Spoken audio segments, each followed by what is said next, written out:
Okay, so I've made a lot of movies about the MCU and Marvel films in general, and if you can't already tell, I'm a big fan of this franchise, I'll be honest with you. But I've always recognized that there's a lot of flaws in these films, they're not perfect like all films. And I've even, I've been very critical of that. I've made an entire video called Are Critics Too Hard on Superhero Movies, where I discuss this more in detail. However, I do think there are a lot of criticisms that are frequently made about the MCU that not only just aren't fair, but they're also lazy thinking. To highlight that, I'm going to look at two commentators or comedians, Pewdiepie and Bill Maher, who have given what I believe are kind of shallow criticisms of this franchise. And I'm going to tell you why I think they're wrong. Now, before I get into it, let me say I'm a big fan of both these commentators. And, this in no way is meant to be an attack on them. It's just, I just happen to disagree with them on this particular issue. Now, that being said, let's listen to what these dumb fucks have to say. Don't like them anymore. My first argument was oversaturation. I don't know how anyone can really defend this point, but I'll go through it anyway. We have Iron Man, you have the Hulk, Iron Man again, Thor, Captain America, Avengers, Iron Man again, Thor again, Captain America again. Okay, so I think the point here is that he thinks there's too many movies in this franchise, which a lot of people say, and I understand it, but to a certain point, I think what they're going here for is almost more of like a television show type thing, where it's one long interconnected story. And when you look at it like that, it's actually not that long. I mean, if you compare the number of hours in the MCU to, the number of hours in the popular television show like, I don't know, Grey's Anatomy, The Walking Dead, Breaking Bad, you'll see it's actually a lot shorter. So the idea that the MCU is just this endless thing, I don't think so, especially not when you view it as one continuous story, much like a television show. I love anime. I don't like shonen anime. Shonen anime is what's targeted for teens between 12 and 18. And that's the same thing really with Marvel movies. They're for teenagers. But for some reason, it's still allowed for grown men to enjoy and cry about these films being interesting. It's like watching adults cry about Naruto. Sure, I love Naruto and I love One Piece and I loved Bleach when I was a teenager. But took the occasion of his death to express my dismay at people who think comic books are literature and superhero movies are great cinema, and who in general are stuck in an everlasting childhood. Bragging that you're all about the Marvel Universe is like boasting that your mother still pins your mittens to your sleeves.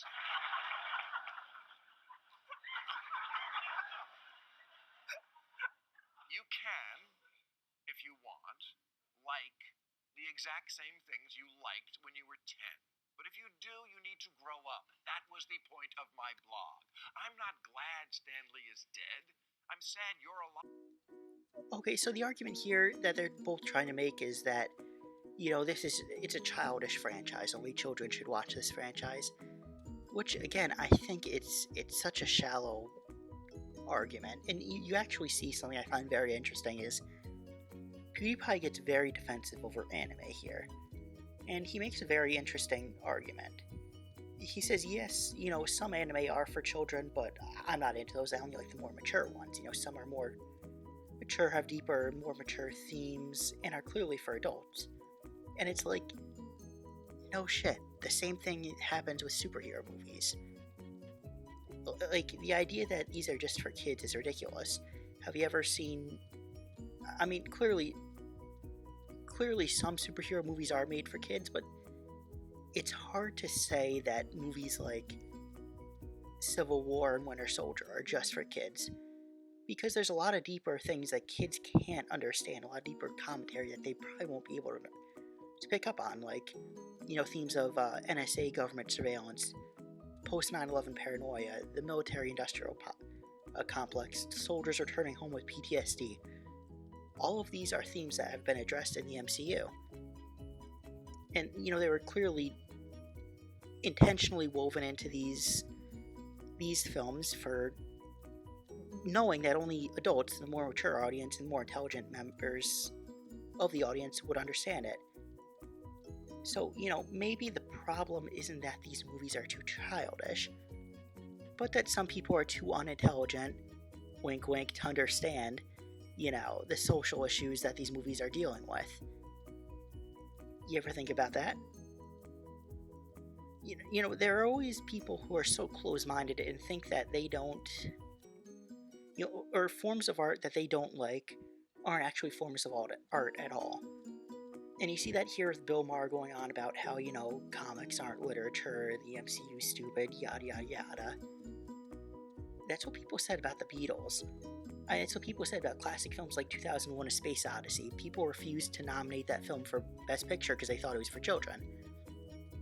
Nowadays, you go to any film school, 2001 it's treated like gold, like one of the best films ever made. This isn't a good argument on Bill's part. Also, there's nothing more childish than being afraid of looking childish. One of the most childish things to grow out of is, changing your behavior and not doing something you enjoy because you're afraid of how others will perceive you. In this sense, Bill is the most childish of them all because he doesn't actually understand what these movies and comics are about. He just judges them as being too childish. But this crappy avocado movie he made, that's real art. This was a real movie Bill Maher was in. I'm not making that up. And what's even more mind-blowing about all this is Bill Maher is literally the largest pothead on the planet, and he is proud of it. And I'm not saying that to judge him. That's perfectly fine if he wants to be a pothead. It's a free country. But smoking pot is way more childish than this franchise is, the MCU. This movie franchise has adult themes and societal critiques. There's none of that you get when you smoke pot. You just get dead brain cells. And maybe the munchies on top of it. That's it. So I'll make Bill Maher a deal. If he gives up on pot, I'll stop making video essays on the MCU. And maybe this is a generational thing, but the main source of entertainment for men, for previous generations like my father's, was sports. We can make the same argument that sports are childish if you want to. I don't think that's accurate, but when you actually think about what professional sports are, it's a bunch of grown-ass men playing a game that was designed for children, and the audience, mostly grown-ass men, are having a hissy fit over who wins and who loses. But no one says that's childish, because that would be a ridiculous argument. So I think that's just a little bit of generational bias on the part of Bill. I don't think it's a valid argument. My next point, which is the cult surrounding the Marvel movies. It's freaky. It's weird.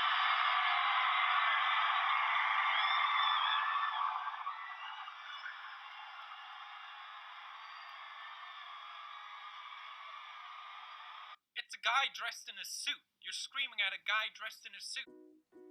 Okay, so this is the strangest of all of PewDiePie's arguments because, he's complaining that the Marvel fan base is too crazy, but he's literally PewDiePie. There was a mass shooter who walked into a church with a gun, and his last words were "subscribe to PewDiePie." Now, honestly, he is in no way, shape, or form responsible for that. That man made his own decisions, but it's clear that he can sometimes have a toxic fan base, but he's not responsible for that. Same thing is said here. Even if the Marvel films did have a crazy fan base, which I don't think they do, that wouldn't be something that takes away from how great these films are. And plus, his example here, just people clapping to Loki on stage because they're a fan of his character, that's pretty normal. People do that with Game of Thrones when they see the cast members, Breaking Bad, whatever. Fans are allowed to be happy when they see one of the actors or the cast live in person. That's okay. In my experience, I found the MCU fan base to be extraordinarily friendly, even when you disagree with them. Admittedly, I've only had a few comments on my videos, but I've had people say to me, "Oh, I completely disagree with you, but I'm still going to subscribe to help you grow your channel. I see you're a small YouTuber." And I'm like, "Great, thanks." So I just don't see this fan base as toxic at all. I just don't. I think that's something he just kind of made up to add in there.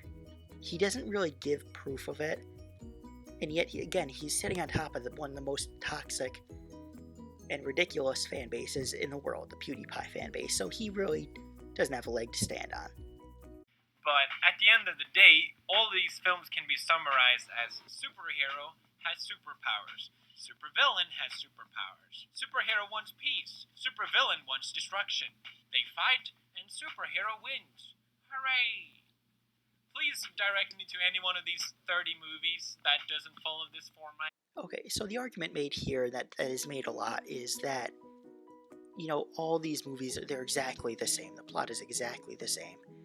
And I do think that sometimes they can have a lot of similarities, but just saying they're literally all the same film, as they've pretty much done here, that's a very shallow argument. Because, in order to come to that conclusion, you need to leave out a lot of important elements of cinema, like, first of all, cinematography, direction, tone, the themes, the choreography, everything. And you can also kind of apply this argument that to nearly every film, even classics like The Godfather. There's only a handful of plot formulas that you can really rely on. And that's not unique to Marvel. Yes, Marvel probably should do a little more to try to mix it up, but that's not uniquely a Marvel problem, I'm sorry. But a lot, and this is what people really miss out on, it annoys me when they make this argument. A lot can happen that's unique and meaningful within what might first appear to just be a kind of a cookie-cutter plot structure. An example of this is both Iron Man and Doctor Strange on the surface were two very similar movies. Both about two intelligent and stubborn people who gained superpowers and then became less arrogant and a better person by the end of the film. But despite having kind of the same plot devices, especially in the first half, they have very different themes and messages. Iron Man was kind of a critique of the military-industrial complex and the war on terror. Doctor Strange had the deep and kind of interesting themes about reason and science versus faith, and as well as destiny versus free will. Themes that we kind of all have to think about at some point in our lives. The idea that these are only for kids, well, kids just can't understand the nuances of the government surveillance debate and the war on Afghanistan. Yes, some of these films, again, might be for younger audiences, but there's also elements of these films that are clearly for mature audiences. It might not be that these movies are too shallow, but people's understanding of them is. And the situation with movies is even worse. We used to keep the sequels and the superhero bullshit confined to the summer. That was the deal. No, really. And then when September came, the serious movies came out, films. And we accepted that. We'd had our fun with robots and car crashes, and then in the fall, we knew it was time to go see the one where Meryl Streep teaches gay Holocaust survivors how to box. Okay, but cinema should be engaging. It's okay for movies to be entertaining. They don't have to be boring to be good films. You should be able to express your messages and themes in a way that the audience will be able to connect with and understand. And in order to do that, it needs to be engaging. A lot of these crappy Oscar bait dramas that are 10 times as cliched and shallow as even the worst superhero or MCU films, they're not engaging in the slightest. They're just horrible. They're emotionally shallow and make you feel nothing. There are plenty of people who criticize Marvel who also, applauded The Green Book and Crash winning the Academy Award for Best Picture. Literally, again, I know I mentioned this before, but these same critics, when 2001: A Space Odyssey came out, they literally refused to nominate it because it wasn't. They didn't view it as mature enough. It was a space movie for kids. Now there is not a single critic in the world who would not consider this film to be one of the best films ever made. Again, similar things happen with Star Wars. The first two films are now considered cinematic masterpieces. So the idea that cinema, in order for it to be mature, needs to be crappy and boring, I just don't believe that. I think cinema is something that's meant to be enjoyed. Well, that's my video. Hope you guys enjoyed it. I apologize for the crappy audio quality, but hey, I'm a beginner. I'm still learning. If you guys subscribe, maybe I'll learn how to do it a little better. Well, catch you guys next time.